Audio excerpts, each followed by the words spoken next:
Hello बच्चों, कैसे हो आप लोग। बच्चों, आज मैं आपको बताऊंगा हमारा जो आरबीएसई बोर्ड है उसका जो रिड्यूस्ड सिलेबस है फिजिक्स सब्जेक्ट का वो क्या है। ठीक है, जो कि वेबसाइट पे आज ही आया है। तो देखिए, चलिए हम बात करते हैं डायरेक्ट बिना टाइम वेस्ट किए, क्योंकि बहुत सारे बच्चों को बेसब्री से इंतज़ार था कि सर सीबीएसई बोर्ड का सिलेबस आ चुका है, कब का।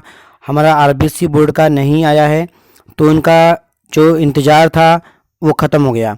देखो बच्चों, इन्होंने साफ साफ बताया है चैप्टर वाइज रिलेटेड पोर्शन। जैसे चैप्टर की देखो स्टार्टिंग कहाँ से हो रही है, चैप्टर नंबर 2 से हो रही है।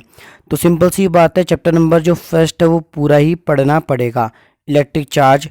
ठीक है, अब देखिए चैप्टर नंबर 2 में साफ साफ लिखा हुआ है कि आपका जो स्फेरिकल शेल था उसके वजह से जो इलेक्ट्रिक फील्ड इंटेंसिटी प्रोड्यूस हो रही थी वो वाला टॉपिक क्या कर दिया है, हटा दिया है। ठीक है, ऐसे ही देखो इसमें ये आप खुद भी पढ़ सकते हो, इसलिए मैं शॉर्ट में बता रहा हूँ। चैप्टर नंबर 3 में भी देखो उन्होंने कुछ टॉपिक्स हटाए हैं, 4, 5th, 6th में भी सब में से हटाए हैं ऑलमोस्ट। पर आप थोड़ा सा ध्यान दो, चैप्टर नंबर जो 5 है उसमें ऑलमोस्ट सभी टॉपिक इन्होंने क्या कर दिए हैं, हटा दिए हैं। जैसे ओम्स लॉ था, बहुत ही बेसिक लॉ है, उसको भी इन्होंने क्या किया है, रिमूव किया है। ठीक है, आप चैप्टर नंबर 5 में इलेक्ट्रिक एनर्जी जो था वो नहीं हटाया एक तो।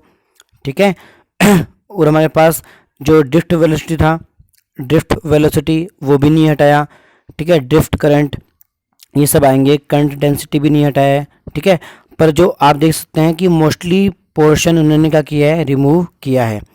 अब देखिए चैप्टर नंबर 6 बच्चों, इलेक्ट्रिक सर्किट, इसमें इन्होंने सिर्फ एक ही टॉपिक हटाया है जो कि एक एप्लीकेशन है पोटेंशियोमीटर की, to measure the small resistance. ठीक है, बाकी कोई चेंज नहीं हुआ है।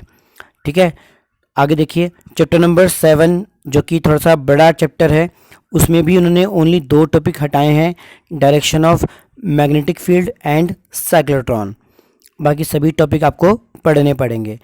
चैप्टर नंबर 8 बच्चों, जो बहुत ही छोटा चैप्टर है, जो कि 3 मार्क्स का होता है, उसमें उन्होंने मोस्टली पार्ट क्या किया है, रिमूव किया है। आप देख सकते हैं पूरा। ठीक है, चैप्टर नंबर 10 जिसका नाम था एसी अल्टरनेटिंग करंट, उसमें उन्होंने ओनली 2 डेफिनेशन हटाई है।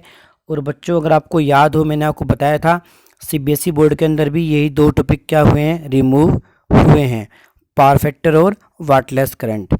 अब देखिए रे ऑप्टिक्स के अंदर भी बच्चों सेम टू सेम कंडीशन है ऑलमोस्ट। ठीक है, नेचर ऑफ लाइट में भी देखो बच्चों, आप ऐसा मान सकते हो कि जो वेव ऑप्टिक्स है चैप्टर नंबर 12, उसके अंदर पोलराइजेशन वाला पार्ट पूरा ही रिमूव कर दिया है। देखिए आप, इसमें मेथड भी थे पोलराइजेशन के, कंप्लीटली क्या कर दिया है, रिमूव कर दिया है। ठीक है, तो डिफ्रैक्शन तक आपको पूरा पढ़ना पड़ेगा चैप्टर नंबर 12 में। ठीक है, अब देखिए चैप्टर नंबर 13 बच्चों बहुत ही छोटा चैप्टर था, उसमें भी देखो उन्होंने काफ़ी कुछ हटाया है। बस आप ध्यान रखिए चैप्टर नंबर 13 में फोटो इलेक्ट्रिक इफेक्ट और फोटोन्स, ठीक है, ये आपको पढ़ने पड़ेंगे। ठीक है, बाकी इन्होंने रिमूव नहीं किया है। आगे देखो एटॉमिक फिजिक्स में भी इन्होंने कुछ खास चेंज नहीं किया है। न्यूक्लियर फिजिक्स में बच्चों उन्होंने काफ़ी मेजर पार्ट रिमूव किया है, जैसे रेडियो एक्टिव डिके लो है, हाफ लाइफ है, जो कि फाउंडेशन एग्ज़ाम के लिए बहुत ही इंपॉर्टेंट टॉपिक्स होते हैं, उनको उन्होंने रिमूव कर दिया है। ठीक है, चैप्टर नंबर 16 काफ़ी अच्छा चैप्टर है, उसमें उन्होंने ओनली शॉर्ट नोट्स टॉपिक हटाए हैं, जैसे Zener diode, photo diode, LED normal है। ठीक है, इलेक्ट्रोमैग्नेटिक वेव में बच्चों कुछ खास चेंज नहीं हुआ है, बस डिस्प्लेसमेंट करंट और नैनोटेक को हटाया गया है, बाकी कोई चेंज नहीं हुआ है। तो आपके लिए बच्चों आप ऐसा मान सकते हो कि बहुत ही अच्छी अपॉर्चुनिटी है कि आप एक अच्छी परसेंटेज गेन कर सकते हैं। लेकिन बच्चों इसमें एक सस्पेंस है एक क्लाइमैक्स आपके लिए छुपा के रखा है आरबीएसई बोर्ड वालों ने। आप यकीन नहीं करेंगे, आपके जो प्रैक्टिकल्स होते हैं बच्चों क्लास 12th के अंदर, Ohm's law, meter bridge, potentiometer, ठीक है, पीएन डायोड, जीना डायोड, उन सभी प्रैक्टिकल्स को हटा दिया गया है। आप ऐसा मान सकते हो कि 11th क्लास के जो आपके प्रैक्टिकल्स थे उनको इस बार शामिल किया गया है, किसमें, क्लास 12th के प्रैक्टिकल्स में। आपको मैं दिखा रहा हूँ, आगे देखिए। जैसे ये जो बच्चों आप देख रहे हो, ये तो जस्ट एक नॉर्मल बात है जो आपको पता होता है कि 56 मार्क्स का आपका बोर्ड एग्ज़ाम होगा, 30 मार्क्स का प्रैक्टिकल होगा, ठीक है। 14 मार्क्स सेशनल होते हैं, ठीक है। तो ये तो ऑल ओवर सबको पता है कि 100 मार्क्स का पेपर होता है। और ये जो आप देख रहे हो बच्चों, ये तो नॉर्मल सिलेबस है जो आपके कोर्स में था लास्ट ईयर, ठीक है। पर इस कोरोना की वजह से इसको रिड्यूस किया गया है। ये तो कुछ खास नहीं है, नॉर्मल है। आगे देखिए, मेन बच्चों धमाका उन्होंने किया है प्रैक्टिकल एग्ज़ाम के अंदर।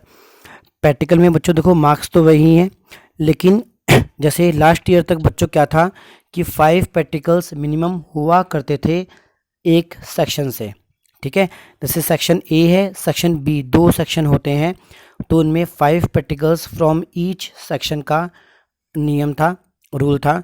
अब देखिए ओनली कितने हैं, 3 एक्सपेरिमेंट फ्रॉम ईच सेक्शन लिखा हुआ है साफ साफ। और एक्टिविटीज़ में कितना है 4 एक्टिविटीज़ हैं, जिनमें 2 एक्टिविटीज़ हर सेक्शन से होनी चाहिए। तो प्रैक्टिकल्स में इतनी कोई ख़ास बात नहीं है। लेकिन आप देखिए जो लिस्ट है, ये 12th क्लास के प्रैक्टिकल्स की लिस्ट नहीं है, ये 11th क्लास के मोस्टली जो प्रैक्टिकल्स है उनको शामिल किया गया है। आप याद कीजिए, वर्नियर कैलिपर, स्क्रू गेज, ये सब कुछ बच्चों आपने पढ़ा था कहाँ पे, 11th क्लास में, ठीक है। तो देखिए लिस्ट आपके सामने है पूरा, मैं आपको PDF फाइल शेयर कर दूंगा, आप मेरे व्हाट्सएप नंबर नोट कर लीजिए 8385062798, ठीक है। देखिए ये आपके एक्टिविटीज़ की लिस्ट हो गई। ये भी कम्प्लीटली क्या है क्लास 11th का ही पोर्शन मानते हो आप, ठीक है ओनली माइक्रोस्कोप को छोड़कर। बाकी देखिए सेक्शन बी में भी बच्चों मोस्टली जो प्रैक्टिकल्स हैं किसके हैं, क्लास 11th के ही हैं, ठीक है। और एक्टिविटीज़ भी बच्चों क्लास 11th की ही है, ठीक है। तो आप थोड़ा सा फोकस कीजिए क्लास 11th के प्रैक्टिकल्स पे, ठीक है। वैसे मेरे पास केमिस्ट्री का भी है, सब कुछ है, एक पूरी PDF फाइल है, लेकिन मैं पढ़ाता हूँ फिज़िक्स, तो मैं आपको ओनली फिज़िक्स के बारे में बता रहा हूँ, ठीक है। आप चाहेंगे तो मैं केमिस्ट्री के बारे में आपको और इन्फॉर्म कर दूँगा, ठीक है। तो बच्चों बने रहिए हमारे साथ लेटेस्ट अपडेट के लिए। और आपको मैं सभी इम्पोर्टेंट जो टॉपिक्स जो आपके रिमूव नहीं हुए हैं उनके लिए मैं आपकी लाइव क्लास लेता रहूँगा एट रेगुलर बेसिस, ठीक है। तो पढ़ाई के बारे में इतना चिंता मत कीजिए। पहली बात तो ये अपनी हेल्थ का ध्यान रखिए स्पेशली, ठीक है। तो बच्चों मिलते हैं बाद में, टेक केयर।